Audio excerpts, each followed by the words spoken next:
Does better sim racing hardware make you a better driver?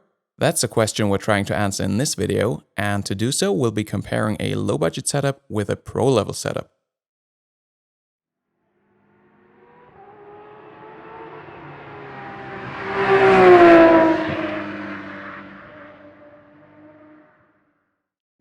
What's up everybody and welcome to the Sim channel. So let's find out if money can make us better sim racers.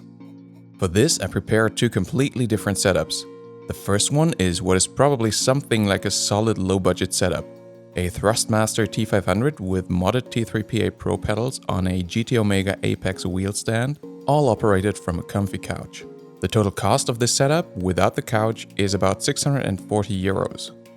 The other one is my regular sim racing setup. A Fanatic DD1 with a Formula Rim V2 and Huizenveld Pro pedals on a maxed out GT Omega Pro rig with a Merco GT race gel seat. Total cost about 3,000 euros. That's almost a factor of 5 between the two. So how does this price gap translate into on-track performance? To find out, or at least get an idea, we're testing two combos today. KartKraft's X30 at Geel and the Assetto Corsa FLM09 at Spa. In both cases, we're first going to look at fastest lap times, then at consistency. I took quite a few hours for this test in an attempt to get to my personal limit with each of these combos, but the amount of data is orders of magnitude below what we would need to do proper statistics with it, so I'm gonna have to put in some subjective remarks about how it feels as well. Let's go right into the first comparison. We start out with KartKraft hot lapping at Geel. KartKraft stands out from most other sims due to its very direct and spiky force feedback, as well as the low steering ratio, potentially making a precise readout of the steering angle and precise force feedback more important. So how did the two contestants perform?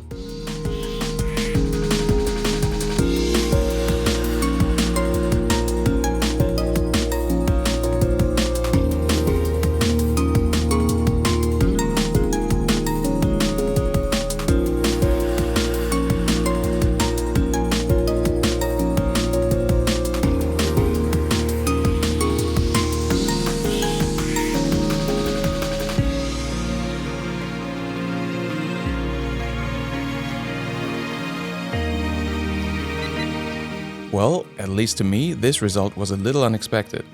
Best sectors combined gave me a 31.1 in both cases, so I'm gonna call this one a tie. Also, we're rather close to some of the fastest laps in the world, so I doubt there's a lot of time left in it for either of the two contenders. So here's the evolution of my lap times over the course of a 30-lap stint I did in each of the setups. I had 3 larger mistakes in each of the stints, either spinning or running wide over the grass in turn 2. If we discard those 3 laps as outliers and look at the mean and standard deviation of the remaining ones, we're seeing the two neck and neck in terms of speed with virtually identical consistency. So let's talk a bit about the perceived difference between them. Changing between the low budget and pro setup in KartKraft was fairly easy. After starting out on the pro setup, I'd say it took me about 10 to 15 minutes to adjust to the low budget setup with seemingly almost non-existent forces on the T500 and the very short pedal travel of the modded brake.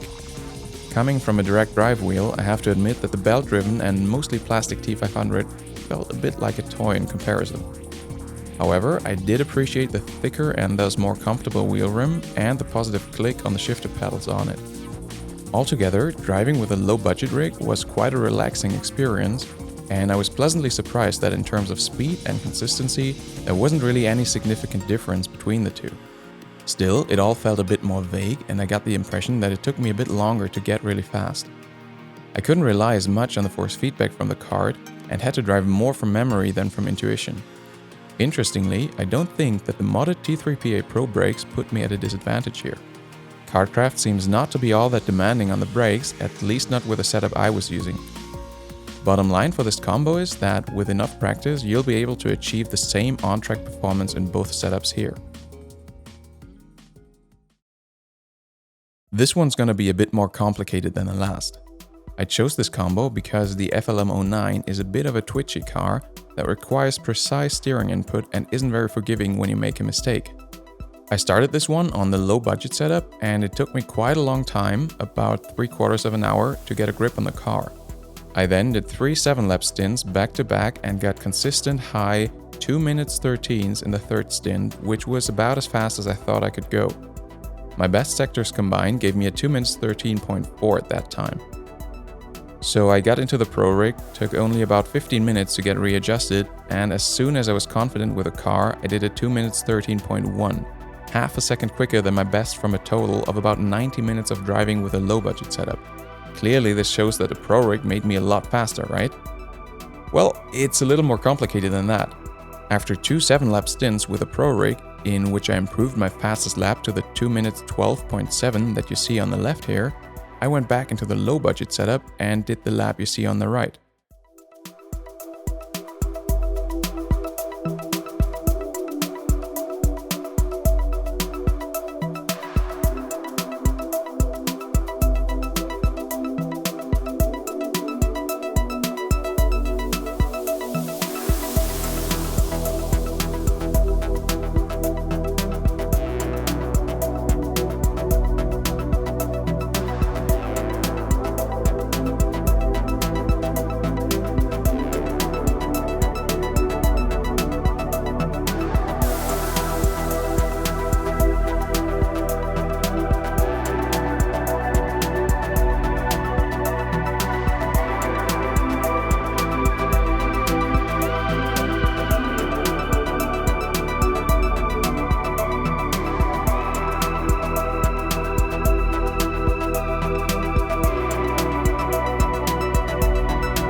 Now isn't that interesting?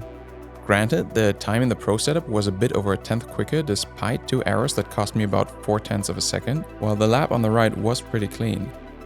So in this case, I think the Pro setup would give me about a 3 to 4/10 advantage over the low budget rig.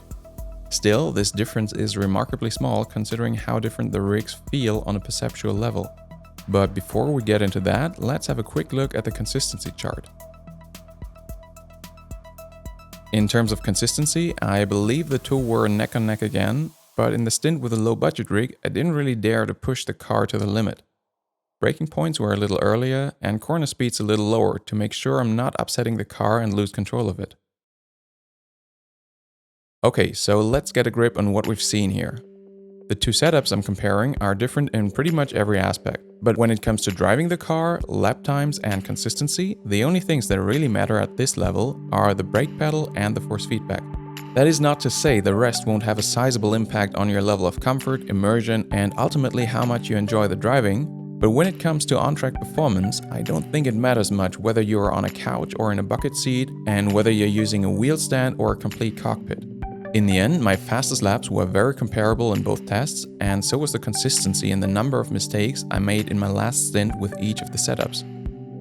One noticeable advantage of the expensive setup was improved braking. The Thrustmaster brakes, due to the installed mod, provide me with a progressively stiffening brake feel as well, but the travel range is also significantly shortened by the rubber bushings. The load cell equipped Huizinga Pro brake pedal lets me get a smoother and more controlled roll-off of the brakes, leading to slightly later braking, better trail braking, and less lockup. Nonetheless, the difference here was smaller than I had expected, and I wasn't all that uncomfortable braking the non-ABS equipped FLM09 with the modded T3 P8 Pros. The biggest difference between the low budget and pro level setups in my eyes is really the force feedback. With the T500, adjusting to a new car and track combo took me a pretty long time. It felt like I had to learn every bit of steering and pedal input for each corner by heart, since the car didn't give me very precise feedback on what it liked and what it didn't. This was especially noticeable when changing the steering direction in chicanes like Les Combes, where I would usually have to ease out of attack mode because there was just nothing telling me when I would get in trouble. Due to the positive curvature of the track at the point of direction change, the feedback would get very light and it felt like going on ice for a bit. When I was trying to push the car, it would often go straight into a slide, which I typically recognized too late, resulting in me overcorrecting and losing the car. All in all, I had to focus more on visual cues to keep the rear in check, and I rather had to memorize how to save the car instead of it coming intuitively as a reaction to the forces in the wheel. With the DD1, driving the FLM09 is a different story. And while I don't like throwing around superlatives, I really was in a different world in terms of understanding the car. It was pretty much telling me exactly what it needed at all times, and I could push it with confidence, trying to figure out exactly where the limit is without spinning or putting it into a wall. I quickly learned where I could brake later and carry more speed through the corner, and where it's better to take it easy. When I was too optimistic about corner speed, I could usually catch the drift without any pendulum movements. Ultimately, all of this results in a great deal of trust in the car. Nonetheless, my fastest laps in both setups were very close, so how did that happen? Well, with the true limits of the car memorized from my stints on the Pro setup, I was then able to sort of replicate the braking points and corner speeds on the low budget setup as well, and managed to get a clean and smooth lap in with a respectable lap time. I do believe though that without the intermittent stints in the direct drive / load cell setup, I simply wouldn't have gotten to that point, or it would have taken me hours more.